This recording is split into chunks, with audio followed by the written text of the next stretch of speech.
অল্প একটু বিরিয়ানির মশলা আর একটু বেরেস্তা থাকলে প্রায় বিনা তেলে বানিয়ে নেওয়া যায় বাটি কাতলা। খেতে অসম্ভব সুস্বাদু হয়।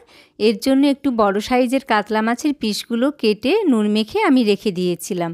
এরপর বাটিতে মাছগুলো নিলাম, একে একে দিয়ে দেব আদা বাটা, প্রায় সমানে সমানে গ্রেট করা রসুন, আপনারা এটা বাটা রসুনও ব্যবহার করতে পারেন, ফেটিয়ে রাখা টক দই হাফ কাপের একটু বেশি, আর দেব নুন, হলুদ, লঙ্কা গুঁড়ো, ধনে গুঁড়ো, জিরে গুঁড়ো আর বিরিয়ানির মশলা।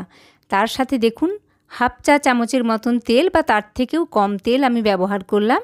সব কিছু দিয়ে ম্যারিনেট করে রেখে দেব 30 মিনিটের মতো। আর ওপর থেকে ছড়িয়ে দেব বেরেস্তাগুলো, মুচমুচি করে ভাজা বেরেস্তা গুঁড়ো করে নিয়েছি। তার সাথে দেব 2টো কাঁচা লঙ্কা। 30 মিনিট পর ফিরে এসে ঈষৎ উষ্ণ গরম জল দিয়ে মাছটা আমি বসিয়ে দেব গ্যাসের ওপর।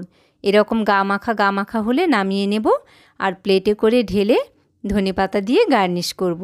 গরম গরম ভাত আর কাতলা মাছের বাটি ভাপা পেলে আর কিচ্ছু লাগবে না। অসাধারণ খেতে। আপনারা বানিয়ে খাবেন, জানাবেন কেমন হয়েছে। ভালো লাগলে লাইক করবেন, কমেন্ট করবেন আর সাবস্ক্রাইব করতে